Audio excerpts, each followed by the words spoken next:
Welcome to Indisputable. I am Sharon Reed, in for Dr. Rashad Richey today. Francesca Fiorentini, Rebel HQ extraordinaire contributor, joins us once again as guest host today. Love sharing the screen with you. Yes. Should be an interesting show. And let's get right much. to it. Yeah, Francesca, cue the lawyers, because here we go. You knew this was coming, and now an announcement has been made. Tyre Nichols' family is suing. And decide what you think about the number, $550 million. Also, a supervisor in the Tyre Nichols associated with the incident retires with benefits. Let's give you the details. The family of Tyre Nichols filed a lawsuit against the police officers who beat Nichols during a traffic stop in Memphis, January 7th, 2023. That lawsuit also names the city of Memphis, Memphis Police Department, and Memphis Police Chief Sharon Davis. Family is seeking, as we said, $550 million in damages for what happened to this young man. In another related development, the Memphis police supervisor on scene when Tyre Nichols was beaten to death. He died several days later, but to be clear, we all were treated to the disgustingness of that beating and know that that is when he truly was not going to survive. We saw it, we know it. That supervisor on scene has retired with his benefits the day before a hearing to fire him, according to documents filed to revoke his law enforcement certification. Lieutenant Dwayne Smith identified Friday in records obtained by media outlets as the officer that officials said earlier this month had retired before his termination hearing. Some Memphis City Council members were upset an officer was even allowed to retire before steps could be taken to fire them, including the council's vice chairman, J.B. Smiley Jr., who said it didn't seem fair that the then unidentified officer could keep pension, other benefits. I just don't like the fact that his parents are paying this officer to go on and live, and that's troubling. Well said.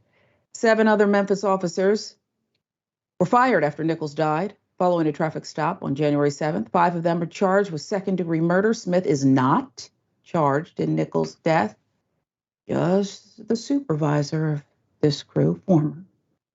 The decertification documents against Lieutenant Smith reveal additional details about his actions that night. Smith heard Nichols say, "I can't breathe," as he was propped up against a squad car, but failed to get him medical care or remove his handcuffs, according to the report. AP reporting on this.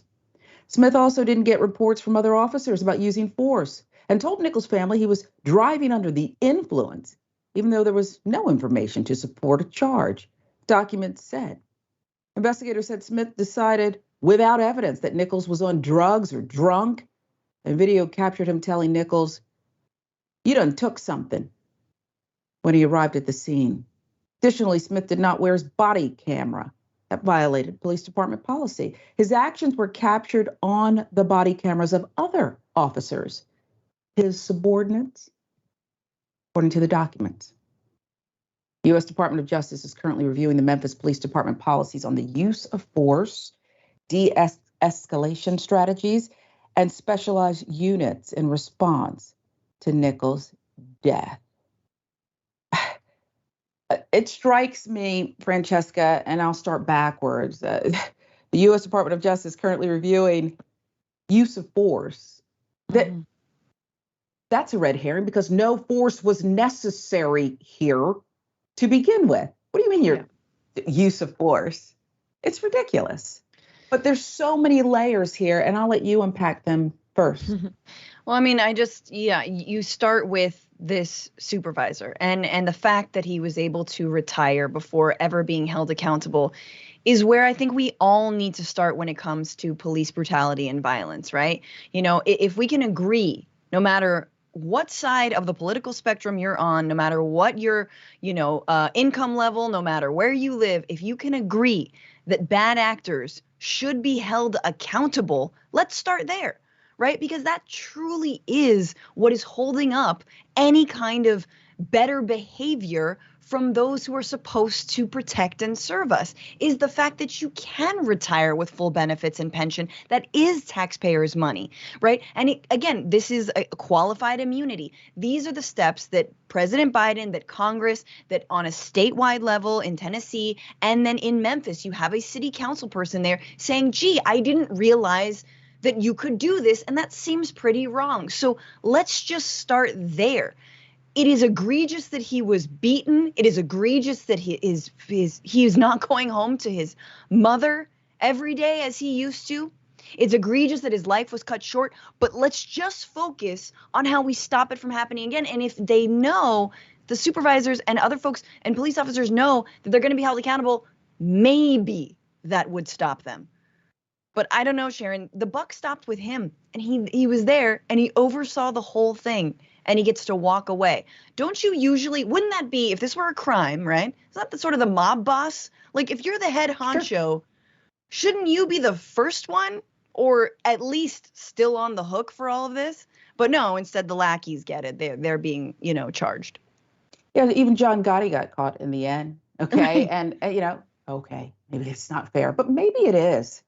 We saw him in the perp walks, right? We saw him. He was dressed impeccably. And all we saw was him in the perp walks. And it seems to me that these commissioners, council members speaking out, it sounds wonderful. And I perhaps have no right to put on them something that I don't know necessarily is there, but we all know, at least they do, what the process is going in. So it's nice to make these speeches afterwards and say things like, well, this upsets me. Tyre Nichols' parents are paying for this officer in retirement. Mm-hmm. What is taking so long? Change the process, because I assure you, if it were Sharon Reed or Francesca Fiorentini accused in something like this, baby, in a split second, okay, I hope you got a savings account because your lights would be out, okay? Yeah. We wouldn't see that beautiful background behind you. I'll give you the last My lights word. would be out. They'd be off. Yeah, you got battery? Got a battery, yeah. Yeah, no, we're in a week where Fox News just settled for $787 million, and nobody died. Yes, there were consequences, obviously, for spinning rumors and falsities about Dominion voting machines, but $550 million, yeah. Definitely, absolutely, for the loss of your child who did nothing wrong but was driving home while black, to be brutally assaulted, not in any kind of what could be even a shred of interpretation as officers being under attack, fearing for their lives. No weapons were found. This was an innocent person who was killed, but in the process brutalized, terrorized, and of course his entire family. 550 million. Let's start there. I know it sounds like a lot, but let's start there. And the second thing, last thing I'm going to say is the taxpayers are also paying for that. Taxpayers are also paying for all of these settlements. So I ask everyone, what do we want our money to go to? How much are these police actually more of a liability on our taxes? Taxes happen. How much are they a liability, and how much are they actually keeping us safe? Yeah, for all these people out there who consider themselves conservatives and want to talk about the money and preserving money and a waste of tax dollars, there's your breadcrumbs. We'll start there. This is going to be an incredible show because we're in lockstep. I wrote down a few minutes ago, 787 million and the word Fox. If they can pay that out for lying and taking a hit over and over again to really an axe to democracy. Mm-hmm. I have to put democracy in quotes, but that's a whole nother show. Then for killing in the most vicious pond scum ways, this young man, 550, this is way too little, okay? Mm-hmm.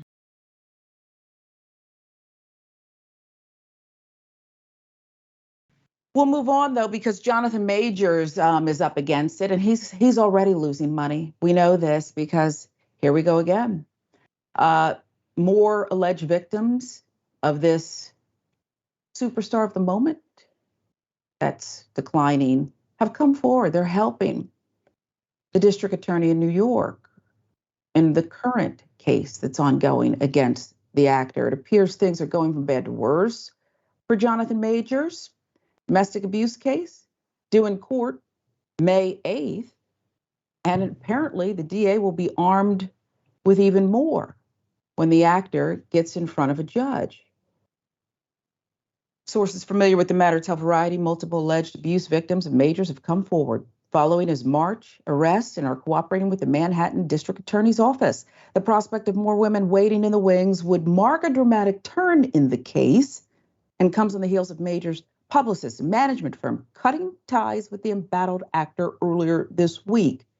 The DA declined to comment. A rep for Majors did not comment on the record.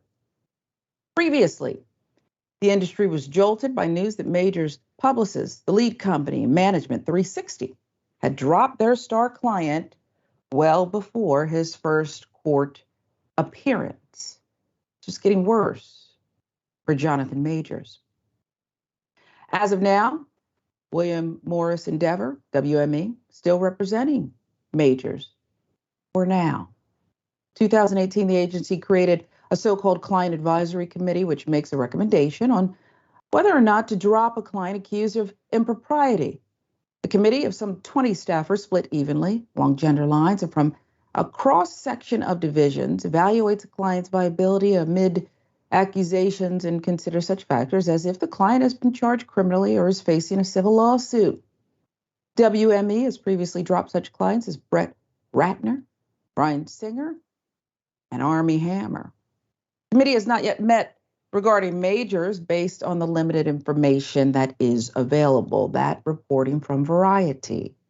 Despite being dropped by multiple projects, Majors has upcoming projects scheduled for release, we should tell you. Mega budget tentpole Avengers, it's a huge project. The Kang Dynasty. That's scheduled to begin production in the spring of next year. Disney is already deep in business with Majors, given that its specialty label, Searchlight, acquired the actor's critically lauded drama magazine Dreams, in which he plays a troubled bodybuilder at the Sundance Film Festival, and was prepared to mount a robust Best Actor Awards campaign later this year when it releases the film, December 8th.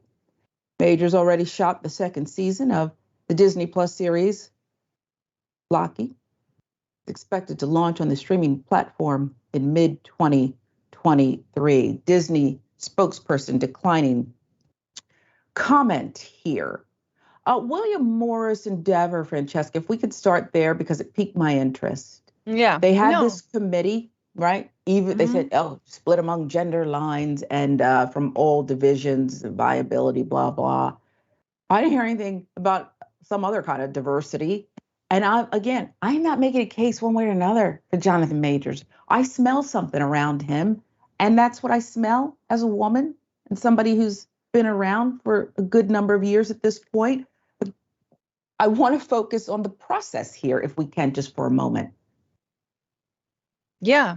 I mean, look, I think it's actually interesting that there is a board that convenes to discuss these matters. I often feel like what happens too frequently when there are allegations is, or someone just says something online, right, is that corporations usually do the easiest thing, which is to drop somebody immediately, and there's no sort of consultation, there's no actual, they don't allow charges to be continued and sort of, the trial to bear out, right? So, not to underscore, I think, some of the toxic men's rights activist lines in the Me Too movement, but it is important to a certain level to see if the allegations are bearing out, right? Due process, as they would say. So I actually think it's good that there is a board that meets and discusses, and they clearly, in my opinion, made the right call on people like Bryan Singer and Armie Hammer. Trust when we say, y'all know, they don't want to let go of a meal ticket like Jonathan Majors. They don't want to let go of somebody who's got Disney contracts and Marvel contracts. No, are you kidding me? They want nothing more than this to go away. And in fact, if they knew about it before and it just, wasn't coming out, they're not going to say anything. Of course, they're not going to say anything, right? I mean, and this is like Disney, for example, dropped Gina Carano over sharing anti-Semitic memes. Well, guess what? Gina Carano had been sending and sharing anti-Semitic memes for so many months. She got warned time and again. sharing anti-Semitic memes, not the same thing as sexual assault. All I'm saying is, like, they have processes. They don't want to let these stars go. I am curious because when it was first broke, we didn't know if there was only one victim. It seems like now there might be more. And again, I do think that it is really hard to come forward as a victim of sexual assault. So the fact that we are now in a moment, in a time when victims do feel like they can say something is really, really, really crucial. But again, we shall see how the charges continue and play out. Yeah, and I have two things that are coming to mind. Maybe they're appropriate, maybe they're not. But I already suspect that the New Yorker's working on or Rolling Stone, a piece that's going to have a lot of Jane Does in this case in it. We're going to reveal some things and perhaps more details because we have other starlets who have already tweeted out some things that we've reported on cryptically or not so much in the wake of his New York City arrest. So I think that's perhaps coming. I also think that William Morris Endeavor, who again has not yet made a decision one way or the other, they're still going to get a commission check here. Whatever payments come through, they will get their, what is the limit? 10%? Yeah, Might they'll be get 15. their 10. Might. So I think that's a definite. What do you think about the representation criminally that he's received? Because we've already seen that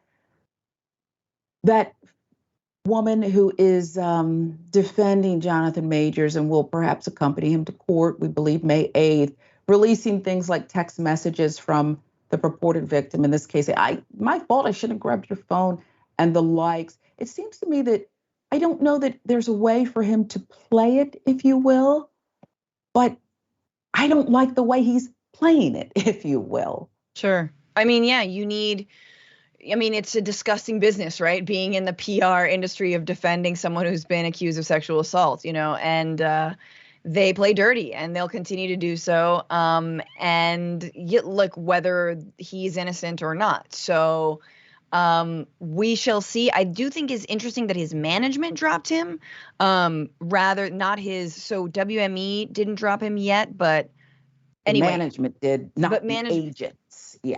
Which means they know. Do you know what I'm saying? Management doesn't want to let go of him either, but they also might work more intimately with him. So they're like, too much, I don't need this. And they probably think that it's viable and credible. Yeah. And some of the reporting, and I hate it when it's just unidentified sources and people don't want to put their name on it, but I get it, said that the decision was made because of a history of personal conduct. So that means that they don't need to look under the hood. It's in their domain and they're aware of these things. And they perhaps even tried to help cover it up over the years. And it's just, at this point, it's just too much, to use your words.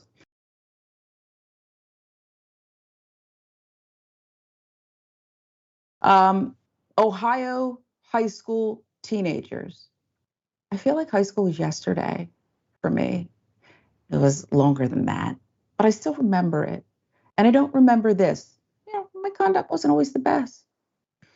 Ohio high school teens and mother caught saying racial slurs. And that's an understatement. Okay, let's get into this one.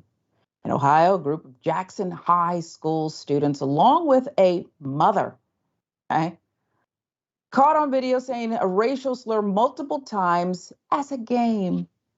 Watch and listen.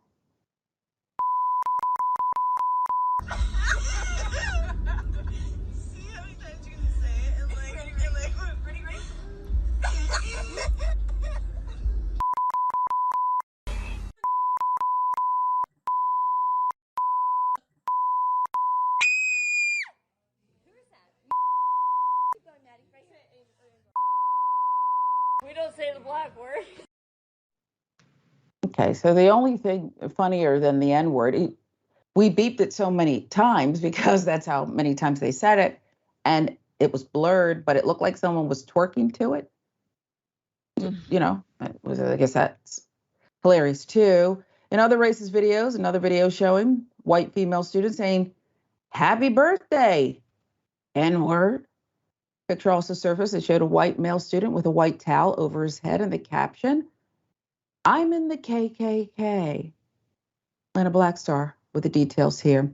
Now, in response, students at Jackson High School in Ohio held a protest on Monday in the school's cafeteria after videos went viral of their classmates and a parent saying racial slurs last Friday. I don't think hurt is the right word, said Kennedy Satterfield, a senior at Jackson High School, to Cleveland 19 News. It was definitely more than hurt. I was disgusted and concerned for my own safety and other Black kids' safety. Satterfield stated that the principal and superintendent are looking at starting a student board to educate the community after she reportedly met with both more than once this week. My phone hasn't stopped blowing up since last night, Satterfield said. I've gotten numerous messages from many kids and even parents in support of me using my voice and me helping other kids use their voice to change what's going on in our school. According to reports, Jackson Local School District Superintendent Chris DiLoretto called the videos reprehensible and troubling. He also reportedly said that the school district does not tolerate racism of any kind, but can't discipline the students because the videos were made not on school property. He did mention that the students who made videos on school property will face consequences, but didn't disclose what those consequences will be. A woman that is familiar with the town and school made a TikTok video to echo those same claims. If you know anything about the reputation of Jackson schools and the people that go there, 3 words tend to come up when describing them: rich, snobby, and racist, said the woman in the TikTok video posted on Facebook. So, reprehensible, okay.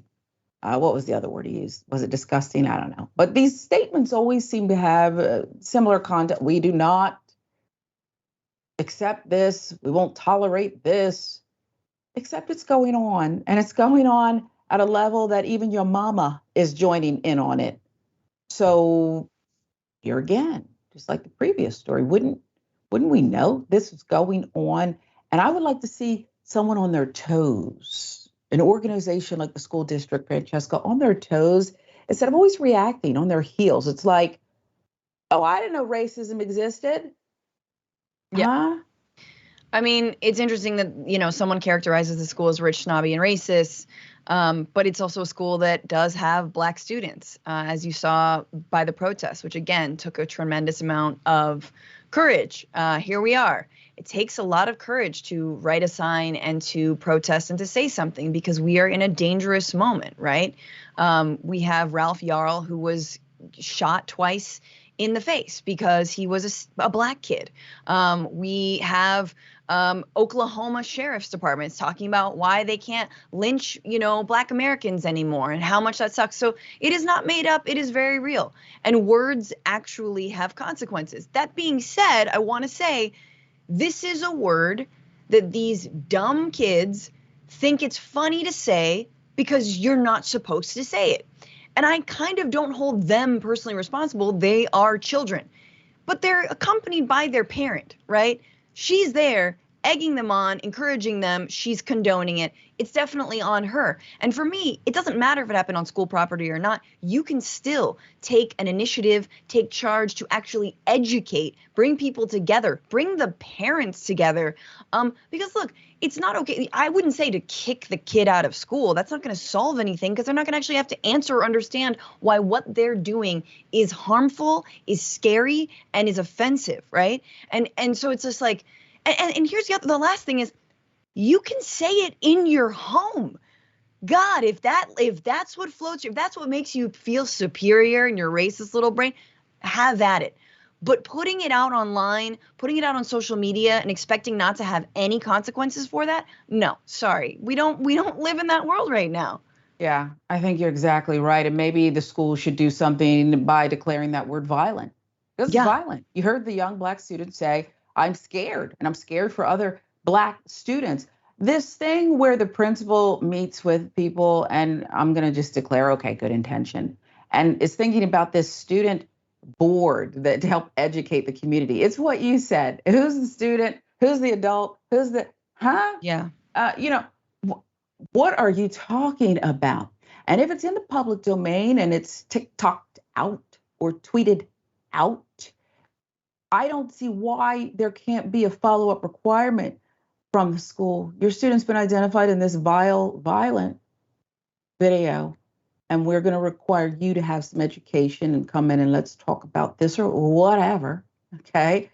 But I think it's rich that you're now asking Black and brown students who are in fear to educate adults about why you're ignorant. Okay. It's just ignorant. It's just ridiculous. I'll give you the last word.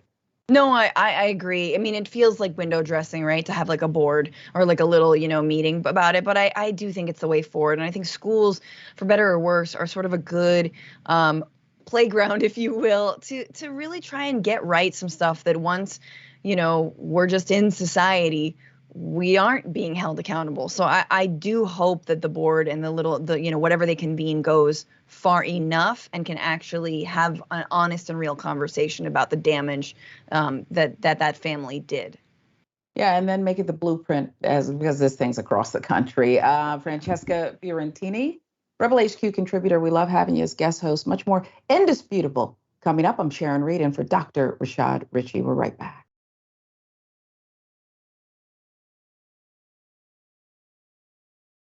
Welcome back to Indisputable. I'm Sharon Reed, and for Dr. Rashad Richey, Francesca Fiorentini joins us as special guest host today. And we've got a good lineup, good show, good first block, if you will. And you all are already weighing in. We love to hear from you. Let's give you some viewer comments. TYT member Mickey C, the silver-haired dragon, has something to say about Tyre Nichols' family suing City of Memphis, Police Department, others for $550 million, as well as a supervisor on that fateful night who's retiring with benefits before they could fire him. Mickey C says, as if the act itself wasn't horrible enough, now we come to the attempted cover-ups, excuses, and lies to protect the murderous cops is just as disgusting. Right on with that.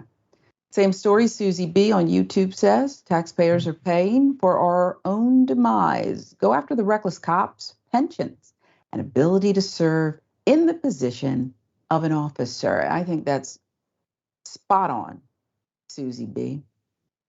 And also more on Jonathan Majors, the saga there, alleged victims coming forward to help the New York DA. Semper Fi Patriot says Majors just needs better representation, in my opinion, ones that are as good or better as his PR team when it comes to getting him big acting roles. Oh, I guess. Or maybe he needs anger management. I don't know. That's just a thought. It's just a thought. Okay. Everybody's entitled to their opinion. One more for you. Tyler Hackner says he was on top of the world until this. Well, that's an understatement. Well said, though. We'll move on. When it comes to acting out, no one does it better. I wish a Karen would. You want to call the police on them for having a barbecue on a Sunday. I feel free! Back off! I'm going to tell them there's an African-American man threatening my life.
In this case, the action thriller and the fight scenes aren't on screen number 5. They're in the lobby of the movie theater. And Karen's perhaps auditioning here for her next action flick role, or perhaps her debut. I don't know what genre she's auditioning for, but I I think we can infer, Francesca, this is one determined, feisty, and ignorant Karen. Mm-hmm.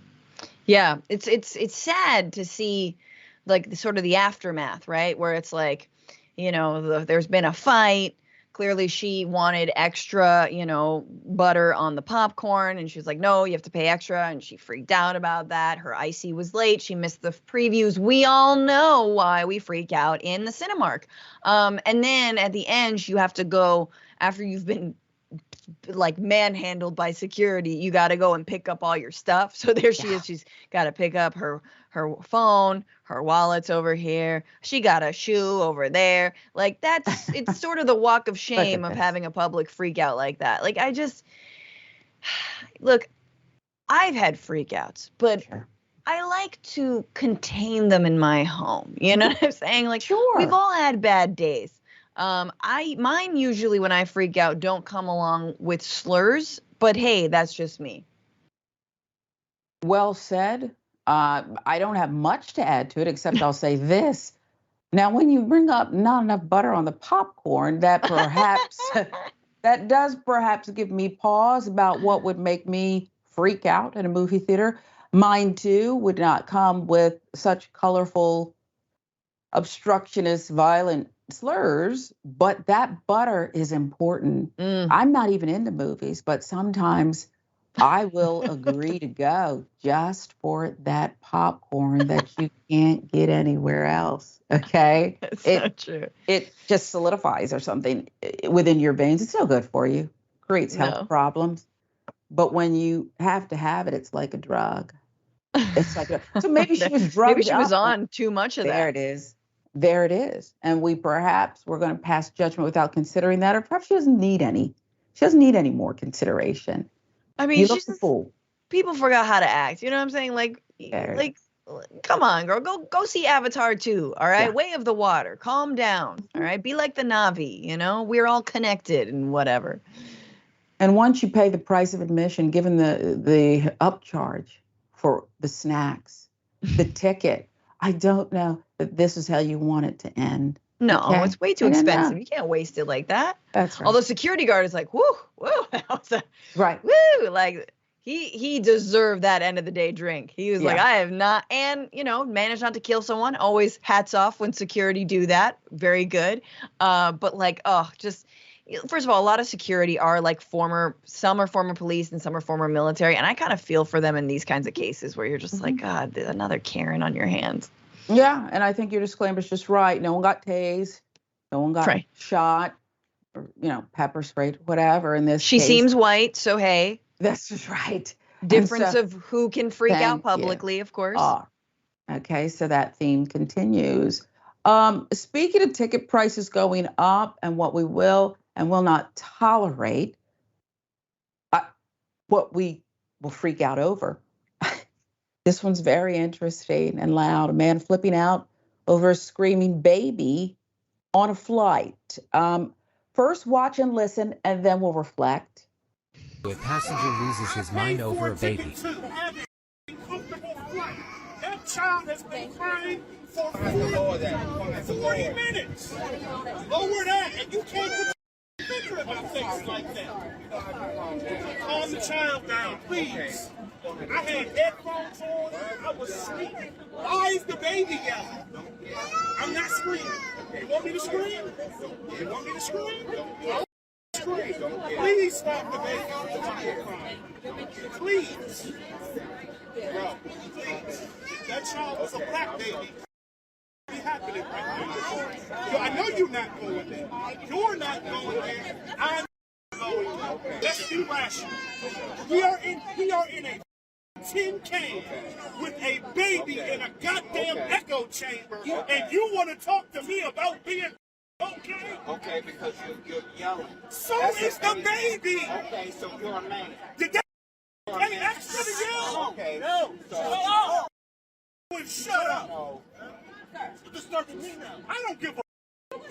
You were sitting there watching that baby cry for 45 minutes. Okay. Didn't have nothing to do with nothing. Okay. Who cried first? Who's the Who wore it best? Who wore a onesie and a diaper best? Listen, he said so much. Tin can, echo chamber. So there you have it. Here is how the situation ended. Watch. He's refusing to get off the plane.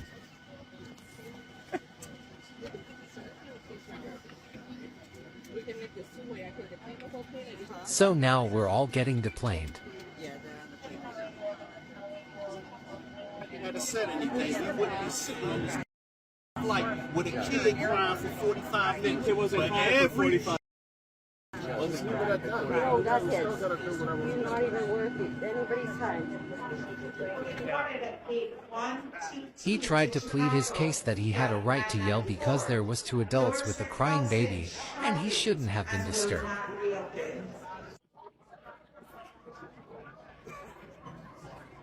Well, that's probably not how his wife imagined their Florida getaway going.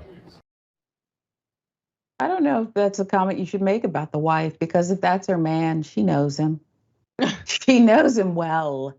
If that is her man and they cohabitate, she knows him well. Southwest rep telling TMZ they wouldn't clarify when the flight happened, but they did tell them, quote, "We commend our crew for exhibiting outstanding professionalism while handling a challenging situation." You look at the passenger next to him, that woman with the migraine. "We offer our apologies to other customers on board who had to experience such unacceptable behavior."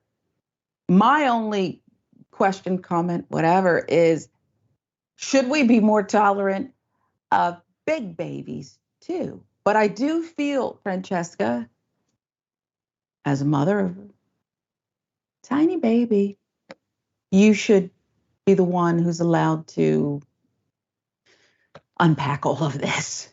I mean, look, it's really tough. I just want to say, like, to this big baby's credit, I also think that it sucks to have a baby on a flight, right? I also think the person who suffers the most are the parents and that baby. And I know what you're thinking, but they have a right to fly and travel as well. Now, there have been, first of all, airlines could, if they truly wanted to, make it a more pleasant flying experience. They could actually have a separate section, i.e. first class or last class could be a separate area for babies that is a little bit bigger, a little bit more area to be in, right? Like that would help everyone, because I'll tell you what, that guy might be so-called suffering, but the parents, again, are suffering far more. And of course, the baby, like, we don't even have to go there. So, but not only that, everyone else on the flight is suffering too. You think they like it? Then you're going to be as loud as the baby and everyone has to deplane. Oh my God, I would have been so mad. You want to see when I go full Karen, right? Like, that's when you're making me deplane because this guy had a freak out because of a baby. And now, oh my God, and everywhere the parents, because just like, they have to redo that flight again. It's so, nobody wants to be in that situation. But it's just so funny, again, like, you live in a society, sir. Sorry. If you want to not deal with a screaming baby, I don't know, be rich enough to travel on a private plane, or let's lobby our government to build some effing railroads, like, it's just, anyway. Yeah, no, I think you have a wonderful idea too about the separate section. They would perhaps need to soundproof it. I don't know, put up some kind of glass or plexi or something that could contain the screams of, in that case, it would be several babies. And then would you also put a big baby back there too? He goes to the baby tank. You got the baby tank. You have to kind of figure these things out. I don't know, and perhaps our crack staff here at Indisputable, because once it gets too loud, I can't figure out certain words, but I heard the big baby talking or telling someone to maybe choke on peanuts. Give me a thumbs up if that was said. I don't remember. And then he made the reference that if it were a black baby, things would be different. I don't know where to start with that. And I don't know if you do either. I mean, like, good on you, bro, to try and grab at straws, I guess. Like, since you clearly are indefensibly being angry right now, and screaming as loud as this baby is, like, I guess you can do that. But, like, rarely do I say that race is being weaponized unjustly and in bad faith. That is definitely example of when race and racism is being weaponized in bad faith. No, that's not going to save you here. And yeah, if you're listening as a podcast, the gentleman is black. And so then bringing race into this, they're like, come on, man. Yeah. And I don't know. I thought of something else. Perhaps they could come up with a baby-free flights, but then that opens a whole nother can of worms. Are they going to be more expensive? And if you can't fly between these hours and all the other things that parents, but I agree with you. As a mother traveling with an infant who did a lot of things, including pulling, they'd stand up on your lap, they'd pull the woman's hair front. Okay. Thank God nothing came off. In this case, it was attached to her head. Okay. It was not a lace front, but they could have been. And I'm just mortified because I cannot get you to quiet down and keep your hands to yourself. So I feel for everyone involved here. The big baby perhaps needs pop something in your mouth before you go. Yeah. Not a bottle, but something that calms the nerves. We'll move on. This one is disturbing. We're going to tell you about it after the break because these anti-abortionists, they like to speak on everybody, even a 10-year-old. Much more to come on Indisputable. I'm Sharon Reed in for Dr. Rashad Richey. We're right back.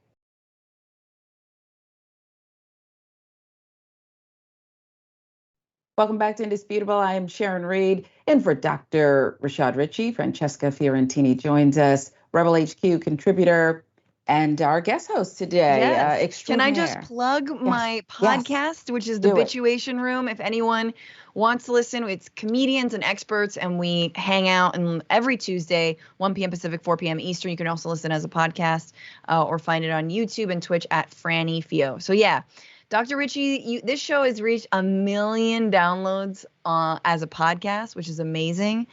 Throw some of that love over to the Bituation Room if you like me at all. Situation Room. I mean, just the name says it all. You're right there. Okay. And yes, we all need to support it.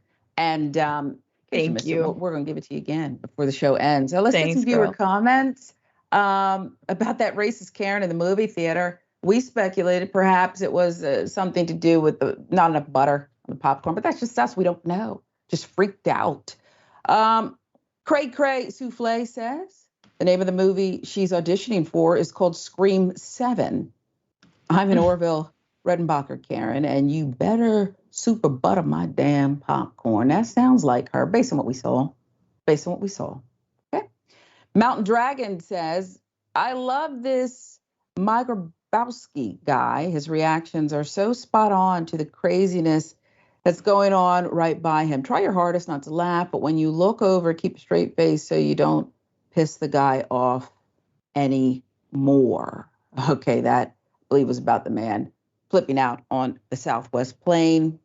YouTube, more on the racist Karen fighting with the movie theater security, who we commended for not tasing anyone, choking anyone, and none of that happened. Okay.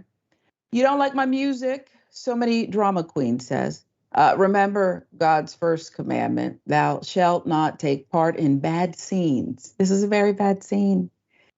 And Manuel says, do you think this would have gone the same way if Karen was black? They would have killed her, I am sure. Thank goodness this was not the Black Panther sequel, because then we don't know what could have gone down here. And I think that's fair. I think it's fair to say. Right before the break, we teased it. And here we have to discuss it. We have to discuss this. Right before the break, we teased it. Anti-abortionist shocking statement on a 10-year-old victim. Just roll the video and then let's talk about it. She cried and begged for a little sister or a baby. And while a pregnancy might have been difficult on a 10-year-old body, a woman's body is designed to carry life. That is a biological fact. It is not designed to have disgusting death instruments remove her preborn child from her womb. Both situations would be difficult, but we know for a fact that every single time life wins. And that, again, is a statistical fact. It's a terrible, tragic situation, and we must do better to protect children from that kind of a difficult situation that allows such heinous, horrible abuse. And I'm sorry the abortionist did not report the rape, and I'm sorry that the mother permitted this. An effort to have things that are accurate on this record in this very distinguished body in these halls where laws are made. That is simply untrue. It was reported. So let us not continue to spread disinformation time and time again about certain families' personal issues that they have dealt with in terms of a 10-year-old rape victim being raped and child sexual abuse. I take extreme offense to that on behalf of the family and the poor 10-year-old. Maybe the rest of us too. Maybe the rest of us too. This is a scummy comment, as intended, I believe. Laura Streitman is the head of Cincinnati Right to Life, and Ohio State Rep Jessica Miranda was the one who confronted her over those tasteless comments there. This exchange occurred when Ohio Republicans held hearings this week for multiple bills intended to block an abortion rights ballot measure from getting a statewide vote this November, probably because they know Ohioans would pass it. It's all a fairly transparent response to the results of last November's elections, which saw abortion rights win in all 5 states that put the issue to popular vote. Those details from Jezebel. Now, this language, of course, sadly common among anti-abortion activists and their Republican allies. They frequently adultify pregnant children who are legally below the age of sexual consent and refer to them as women or argue that they would make good parents, ironically, all while accusing LGBTQ people of child predation. Just earlier this year, a bill in Tennessee that would threaten rape victims who seek abortions with 3 years in prison for lying about being raped referred to child victims as young as 12 as women. Again, where do we start with this one? I once read an article that referred to just biologically the best age, the most ideal, the optimum age for a woman to bear a healthy child was between 12 and 14, biologically. Kind of grossed me out. But biologically is what they're talking about, not mentally, not considering anything else, just the way our bodies have perhaps evolved with everything else that's going on in the water, the food, etc. I don't want to have a baby at 10, and I don't want my daughter to have a baby at 10 unless that would be my choice. But again, when you're 10, can you really say that that is your choice? No. You tell me, Francesca, where do we start with this lady? We start by, defunding her entire organization and making psychos like her irrelevant going forward, and for young women rising up en masse, because this is not okay at all. I mean, I'm the mom of a daughter as well, a young girl, a 6-month-old, and I think about the world that I'm bringing her into, specifically this country, which is so reactionary and retrograde when it comes to women deciding, having jurisdiction over their own effing bodies. And here you have, this is the entire family's on board, all right? No mom or dad is saying that they want their 10-year-old child to bear the baby of a rapist. That's not the case here. They are all on board with this. And then you have this woman up there, and she's saying something, this is what I love, right?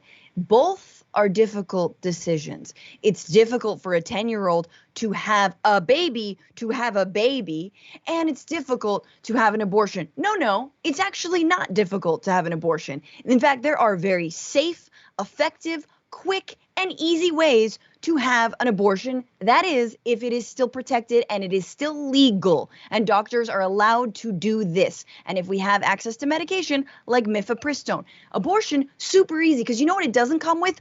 A baby you have to take care of. A child you have to raise, feed it, clothe it, have tons and tons of extra things for this entire life that, continues and continues and continues.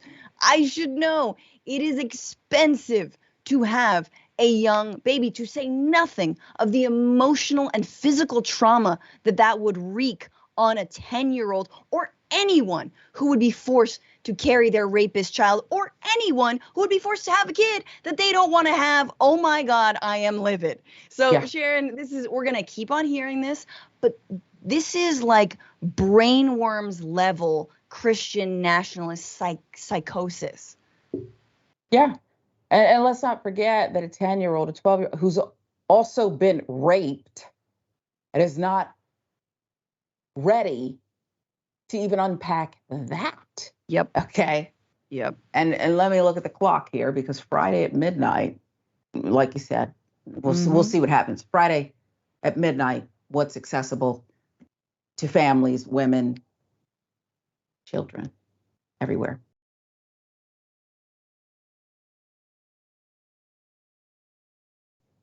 Much more to come on Indisputable, including this.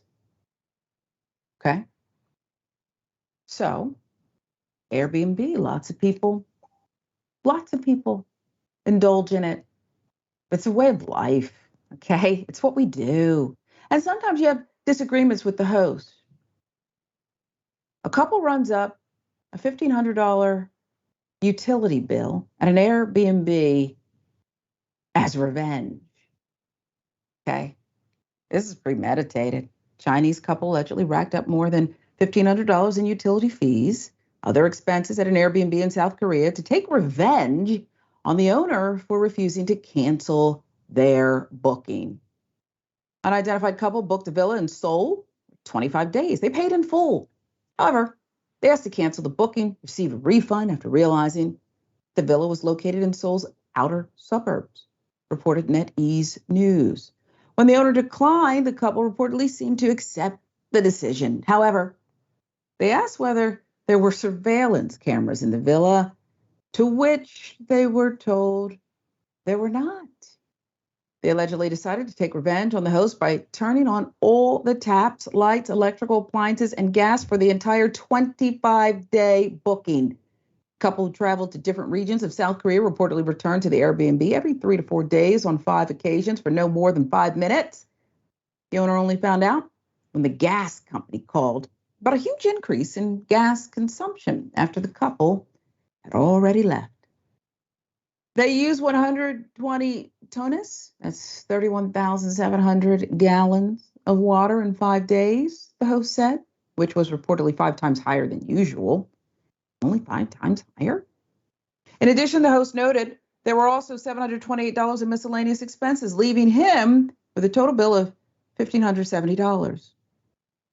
The owner has since contacted Airbnb customer service for assistance. As a host, I can tell you you're going to be on hold for a while. I'm just warning you. You're going to be on hold for a long time. But this is not about me. There's other details here. Company reportedly refused to take responsibility, stating that the matter must be resolved between him and the gas. I could have told you that. The owner could not reach the couple and was eventually forced to pay the bill. You think anybody who turns on all the taps, wastes all these resources, 31,000 gallons of water for revenge? Whatever happened to just giving someone, Francesca, a bad review? Because you can even respond to that if you want to.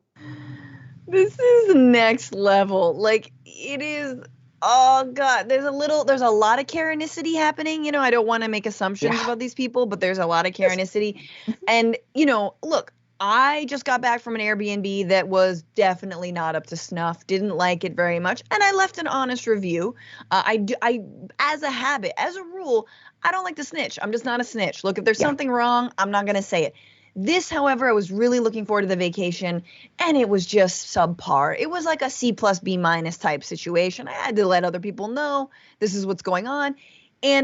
But we all know, like, Airbnb is a little bit of a lightweight scam, right? It's always, there's always something hidden when you go. There's something you don't know that's happening. Oh, in this case, the Airbnb was in a flight path, so there were planes taking off. You could hear them. You know, it's just like, it's on me to not read the fine print, et cetera, et cetera, et cetera.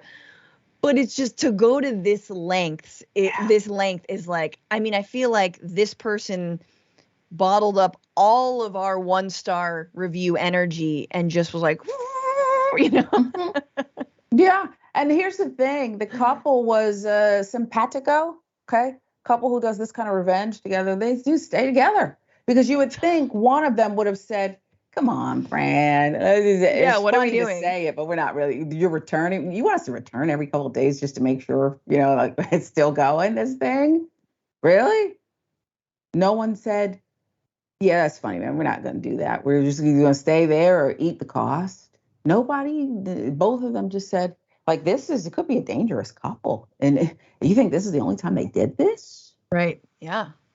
I don't. They're out there wasting water. I mean, that's the other thing is like you could just leave your tap on like that, and all that happens is you get a bill. Mm-hmm. Like, I mean, we're in a time of like droughts and climate chaos. It's like you should get more than a bill for that. Yeah. There should be like a fine. I guess the bill is a fine, but there's a problem. You can't just or waste maybe that an water. automatic shut off that the water company says, unless you call us and tell us that you're having this endless overflow pool party, we've got to shut you off here. Okay, we want absolutely to hear a live person. But Sharon, they want the money. Sharon, what are they going to do? Yeah. Like, oh, I guess so. I guess so. I could have told you to don't bother calling Airbnb customer service. I could have told you you're going to have to handle it yourself. Much more Indisputable when we come right back. This is Indisputable with Dr. Rashad Richey. I'm Sharon Reed filling in today.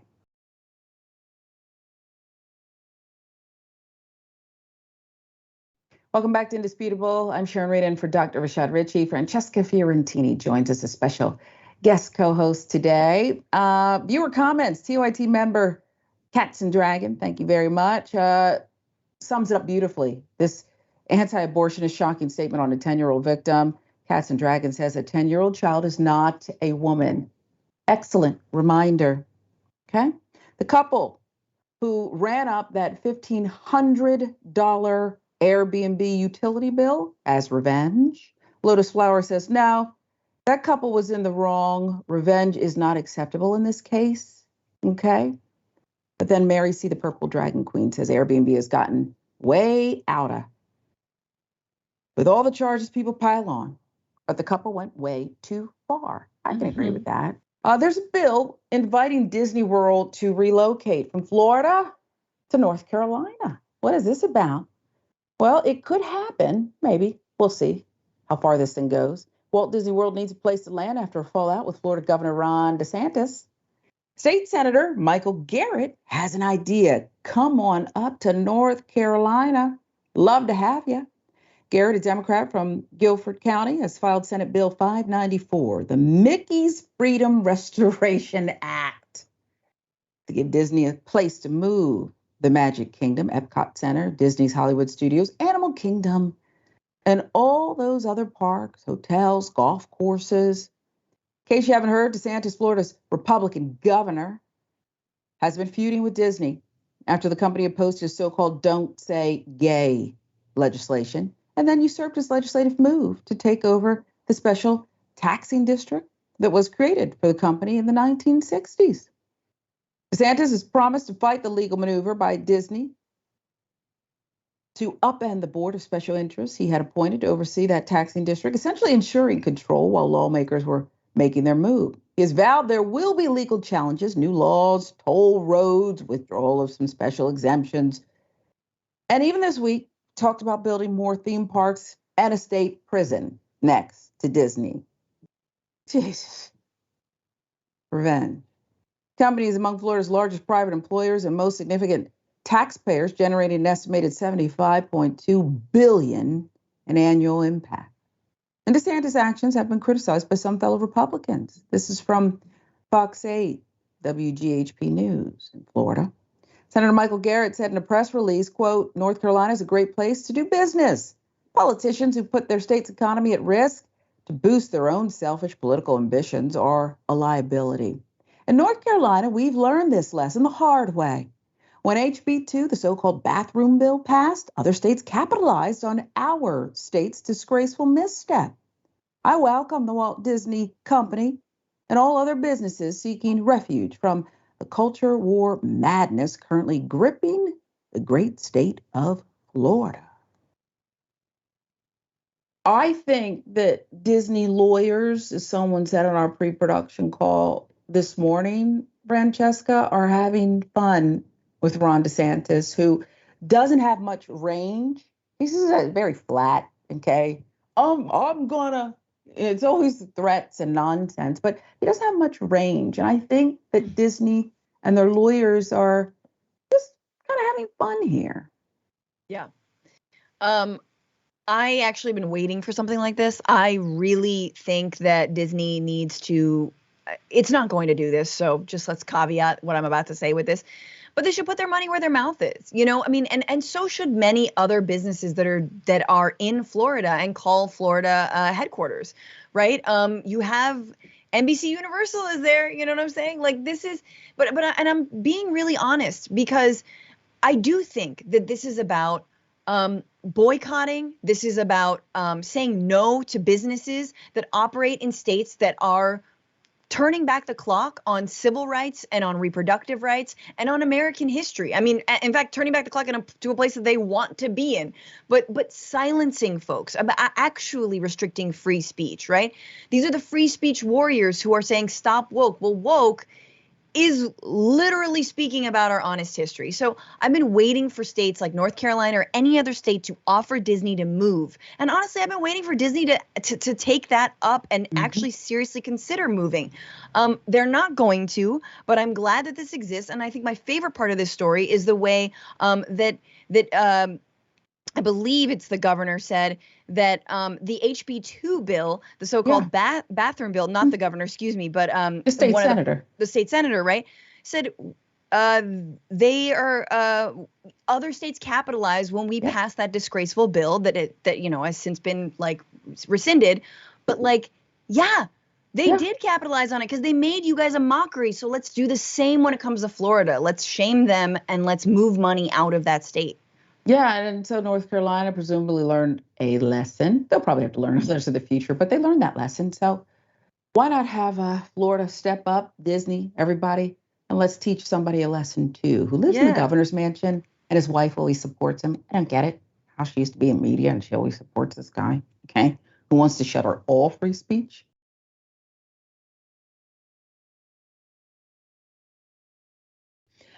Speaking of free speech and the shuttering of it and the selective nature of things in the current climate, we move on to Elon Musk.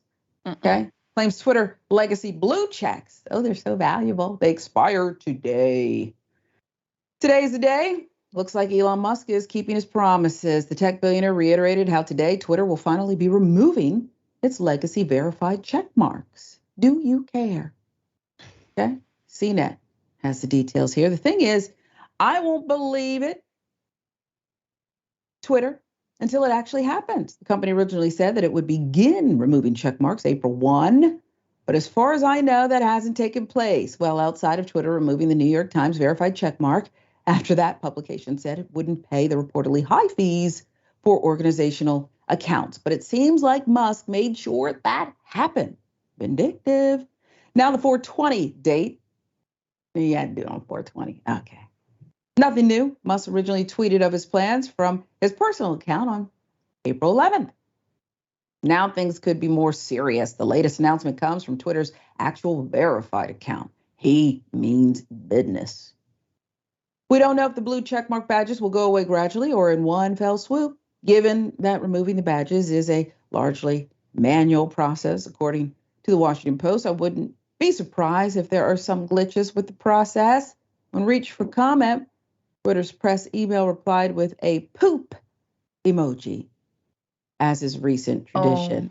Oh, my God. This is a billionaire, okay? There's too much money, too much time, and too much vindictiveness inside. Assuming the change does go through, if you want a blue verified check mark, you're going to have to pay for Twitter Blue, which is now available globally and recently rolled out fewer ads for subscribers. But given that paying for Blue has become something of a meme to the point where Twitter has explored a feature to hide your check mark, I'm skeptical that enough people will subscribe for Musk to make his $44 billion acquisition worth the cost. That's Jay Peters from The Verge there.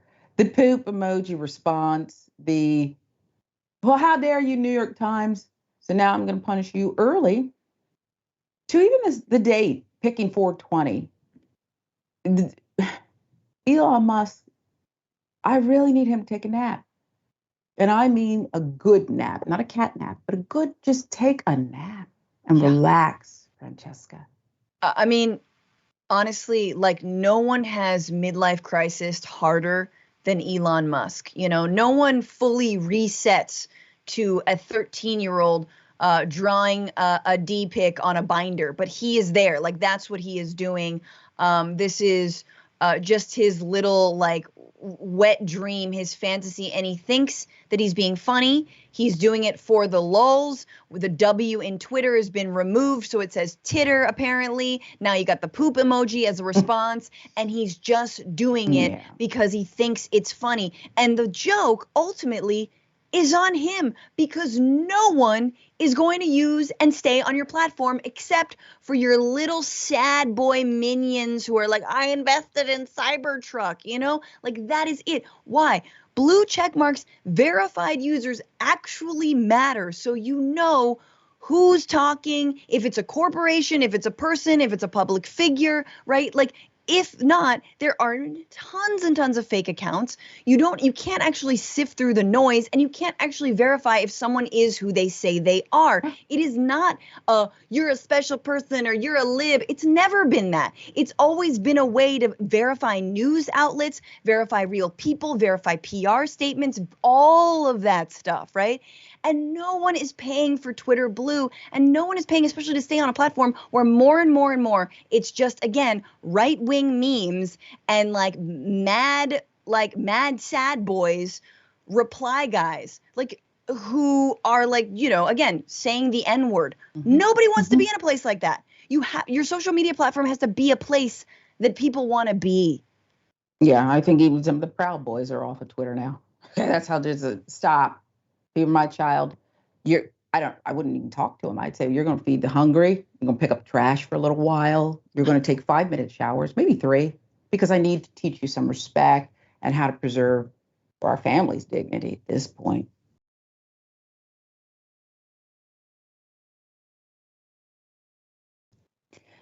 There's a Black female agent who I'm quite intrigued with. Isn't she beautiful? And she's smarter than that. She now negotiated the highest NFL contract. Meet Nicole Lynn, Black woman agent who negotiated Jalen Hurts' $255 million contract, making him the highest paid player in the league.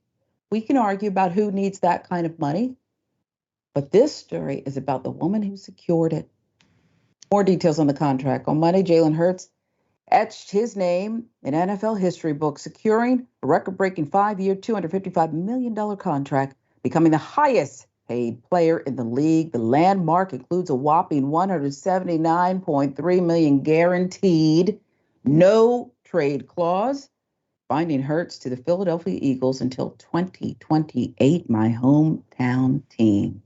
You might live to regret that because we've had our hearts broken a lot, but that's what's in your deal, and that's what you asked for.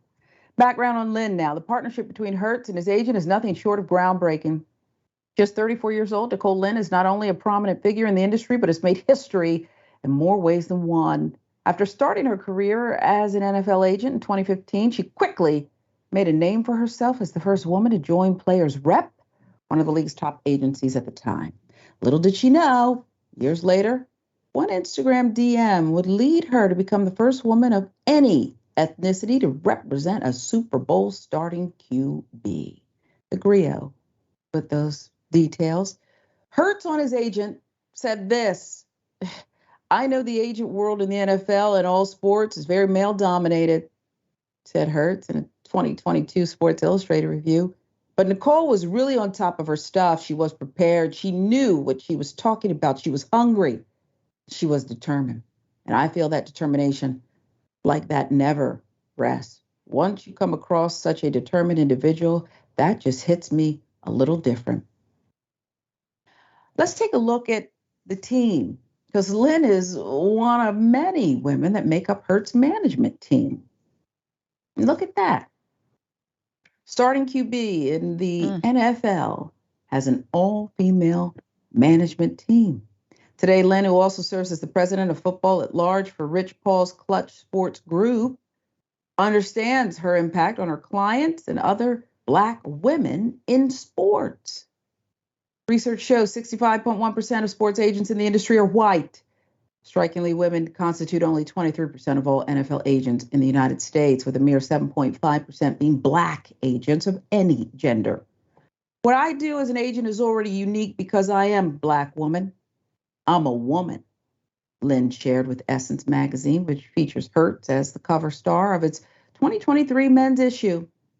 I'm in the 1% of all 900 certified agents, but even for a white male, repping quarterbacks is upper echelon. She is bad. All right. And Yeah. I love, love, love this. And I'd like to see, and this is jumping ahead, she's probably already scored the deal. What we know about her, she's already scored the deal. If we can have that movie and show me the money, I want her movie. Mm-hmm. I want her movie, Hollywood. Make that one. Who should play her? Let's move on to that, Francesca. She's incredible. And I think he deserves credit too. All women. He said he just wants the best, is what I'm inferring from his comments. And apparently, if you judge it by the money and the terms, he has it. Yeah. I mean, look, it's already a male-dominated sport, obviously. So, and the only places that women have been allowed around the NFL are definitely in broadcasting, and even that is very, very fraught. So I think it's incredible that behind the deal, in the money making, in the money making aspect of all of this, is a woman, and a Black woman at that. I think it's excellent. And of course, look at that team. It's incredible that she surrounded herself with other women. I want to know about that DM. I want to know. Look, Shoot your shot. Try it. Why not? It does not hurt to ask. And oftentimes women don't do that because it's seen as kind of tacky or, like a little presumptuous. Do it. Ask. Like we won't get anything if you don't ask. And obviously it also came with a ton of fight and work. But as goes major sports, I also hope other industries, whether it's Hollywood, whether it's tech, that not only are there front-facing people who are diverse, women, people of color, but that behind the scenes, they also have the reins of power as well. Wow. I think you're exactly right. I don't know if Miss Lynn's taking the elevator all the way to the top will produce less misogyny in the NFL, or if Kaepernick will get a real shot again. But this is good. Yeah. Remind people where they can find your voice, because it's such a powerful one. Oh, thanks so much. The Bituation Room podcast, it streams live every Tuesday, 4 p.m. Eastern, 1 p.m. Pacific. You can also listen as a podcast, of course, wherever you get your podcasts. Follow me at Franny Fio on all the things. And yeah, thank you so much, Sharon. So good to be with you. Yeah, it's great to be with you too. And like I said, I enjoy your powerful voice, your perspective, your range. The fact that, anybody who's a mommy to a 6-month-old gets to speak out and speak on whatever they want. The highlight for me today, your comments, and perhaps a solution on that Southwest airline, big mouth, big baby, screaming out, so upset. Baby class. Let's talk about it. Baby class. Baby class. And you might wish to trademark that, my dear. Always appreciated. This is Indisputable. I'm Sharon Reed, in for the good doctor today, Dr. Rashad Richey. I hope to join you again sometime. Thanks so much for watching. Welcome to Indisputable. I'm your host, Dr. Rashad Richey. We got a lot happening today. But what do we do on this show? We tell the truth. You know why we tell the truth? Because the truth is simply indisputable. Rashad, great to be here. Congratulations on the new show. And I got to let everybody know that Rashad and I go way back. Here's the pattern that we see in all of these Karen stories. They think they own stuff they do not own. Now, where does that come from? I don't know. Maybe slavery. Maybe they think they should still own Black people. This is what happens when Karens weaponize the police. When you're used to privilege, equality seems like oppression. It hits you in a certain way when someone is holding you against your will, treating you like you're a criminal and you're an innocent person. This is something that Black people face no matter where they are. A stronger Black economy lends itself to a stronger, greater economy. Don't think it's exclusive of you, it's inclusive of you. What's your beef with critical race theory? It adds more fuel to the fire of the racist tendencies that we already have. We have a generation of problem solvers that can remedy the problem if they are properly taught what the problem is. You know who created redlining in this country? The white liberal. I don't give a damn who created it. if it's a racist policy. Shelley, here's what I don't know. I don't know. See, there you go filibustering, brother. You're scared of this truth, but you're gonna get it though.